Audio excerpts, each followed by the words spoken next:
They want to make sure that it also says that person, that councillor or mayor, whoever it is that they want to kick out, cannot run in the next election as well. So even let's say I had like all the support, they were able to kick me out of council. I would not, and all the people wanted me to run in the next election, I would not be able to under these draconian measures that they want to put in place. Could it be that the city of Pickering, Ontario, is the most censorious realm in our entire nation? No, I do not exaggerate, although I wish I were. Check out these examples of censorious measures adopted by this current council. Delegation times have been slashed from 10 minutes to 5 minutes. There is no longer a question and answer period. Media outlets have to be approved by a 2/3 majority of council in order for journalists to cover the meetings. Recording meetings on cell phones, well, that's now prohibited. And there are allegations that the live feed of council meetings are allegedly being manipulated and censored. Oh, and if you dare offend this council with an impolite statement or question, well, members of the Durham Regional Police Service are now de rigueur fixtures at council meetings, ready and willing to frog march any malcontents out of City Hall, a kinder, gentler Gestapo, if you will.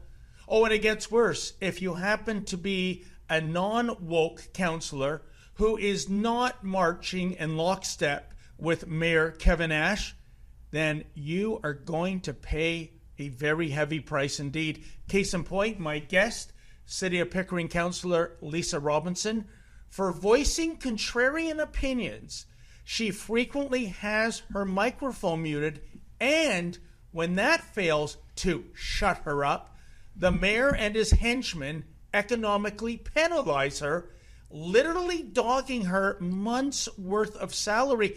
It is unbelievable, and it's downright scary that an allegedly democratic body can function in such a fashion. And Lisa, the latest salvo fired your way occurred last Monday at Pickering City Council. What went down? What was a further penalty you endured for, well, heck, being contrarian? Oh, yeah, it sure went down last Monday. You know, I was docked another 3 months' pay. So now that has been 6 months total that I am working for the people for free. One of the reasons why they docked my pay was because I am in an earlier post, like months and months ago, the first time I got sanctioned the 3 months, was that I called myself a modern day slave. So they don't like the fact that I used the word slave.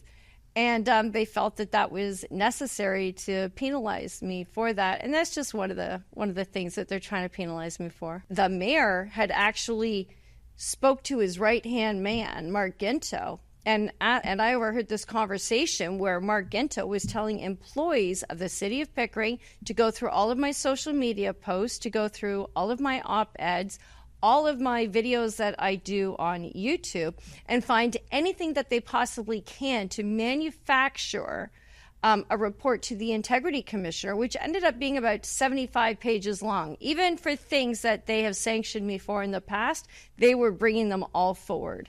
You know, but Lisa, when I think of a municipality, their bailiwick is picking up the garbage, fixing the potholes, making sure the tap water is clean enough to drink, and on it goes. You know, the very, minutia of living in a city, the things that affect residents directly.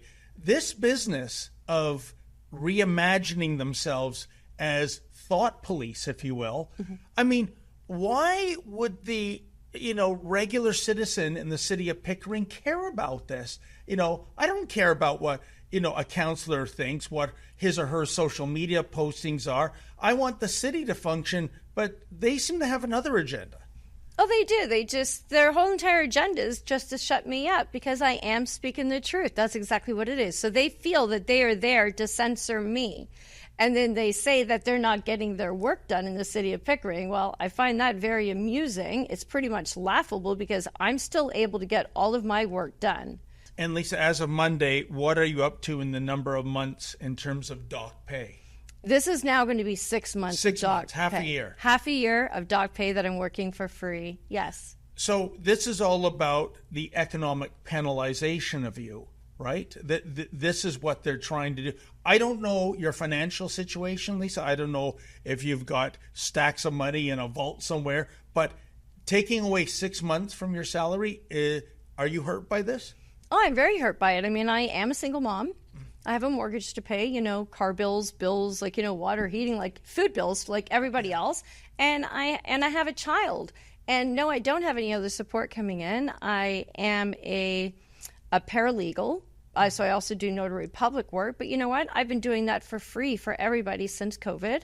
Do you think another unspoken strategy by this council, Lisa, is to give you so much stress, so much aggro, that you'll just end up resigning? Well, that's what they would like to see. They think that I will resign. And I can tell you right now, David, there is no chance of that ever happening. I mean, if I have to work for the next 2 years for free, I will. Because since I have been speaking out against the corruption and everything else that's happening at the city of Pickering, is getting people more involved. More people want to get involved in politics, especially at the grassroots level. But unfortunately, they're not being able to. So a couple things that we did miss out of the new draconian measures that they're doing there in Pickering is that they also stop anyone who is from outside of Pickering from speaking at our meetings. Why? For 2/3 vote. If you are an Ontarian or a Canadian taxpayer, Pickering is getting some of that money. You're entitled to be there. Why this prohibition? Yep, exactly. Because they know that I have a lot of support and people are even coming in from Durham. And not to mention, I mean, 4 people on our council sit at the Durham region level as well. And we also sign a lot of contracts with Ajax, Oshawa, Whitby. So there's absolutely no reason why those people shouldn't be able to speak. But not only that, even our own Pickering residents, before they could come to a council meeting and they could speak to anything that was not on the agenda as long as they gave us 10 days notice.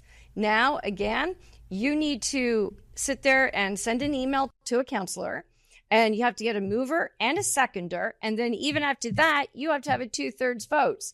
So if you wanted to come and talk, let's say you love dogs or you love playing tennis, right? And, the council, they don't like dogs. They prefer cats and they prefer playing pickleball. I'm just putting silly things out there.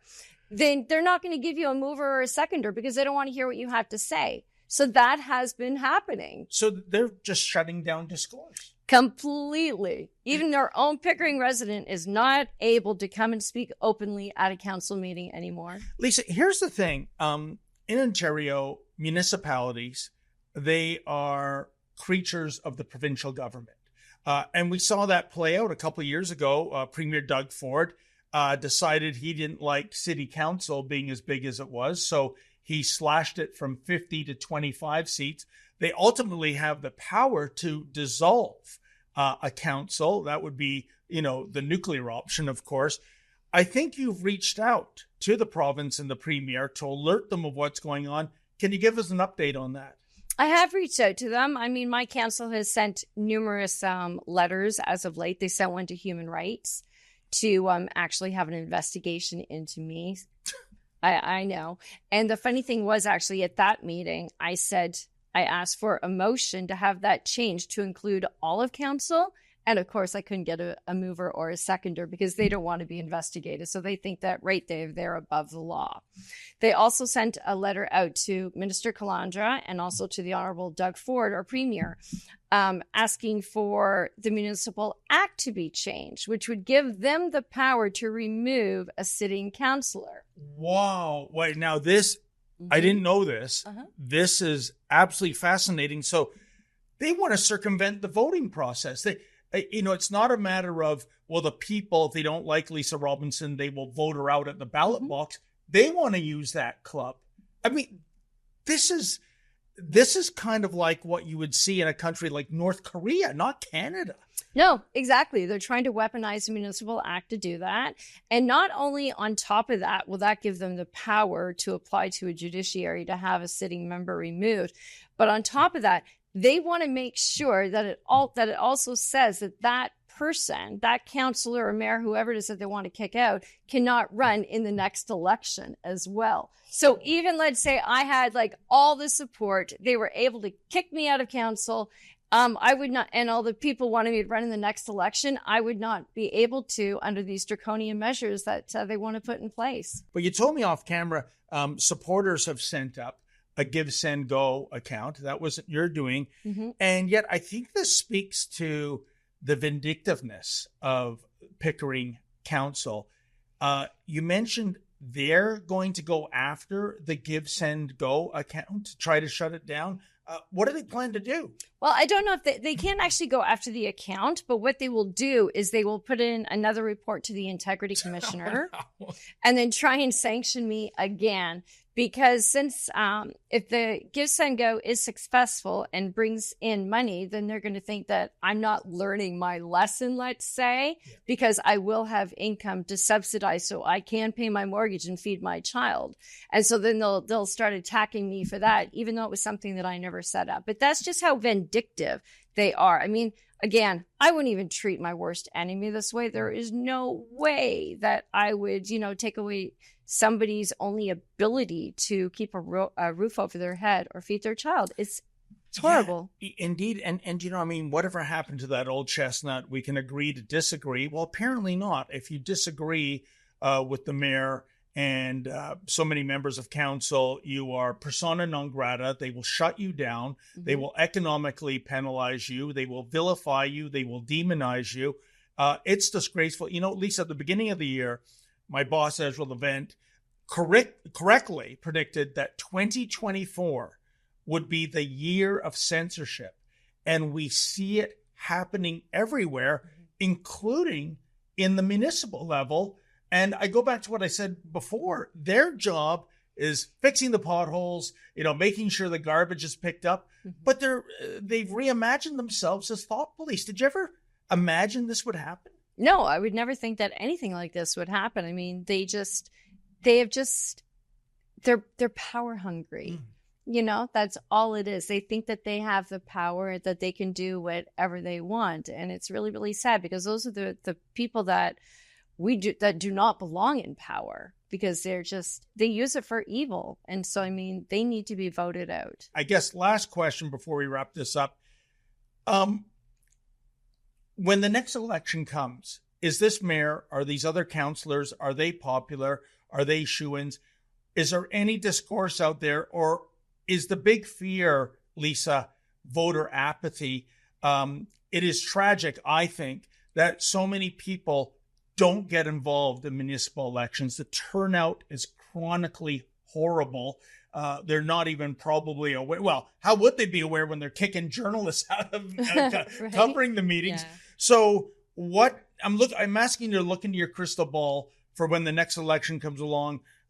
What do you think will happen? Are the people of Pickering, are they just fine and dandy with this council, or are they going to get a October surprise?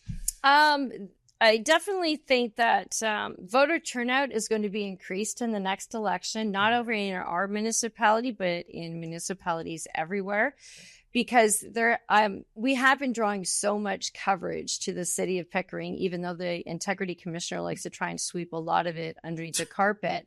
But the more that they do that, the more that I speak out. The more that I speak out, more people are actually, getting involved at the municipal level. And I think we're going to see a big change of what's going to happen. Folks, I know you love it when Rebel News tells you the other side of the story, but unlike Justin Trudeau's trained seals in the media party, we don't accept a nickel's worth of government funding, nor would we accept it if offered. We depend on you. So can you do me a favor? Can you go to rebelfieldreports.com? That's rebelfieldreports.com. And if you can kindly make a donation, we will continue to bring you the other side of the story.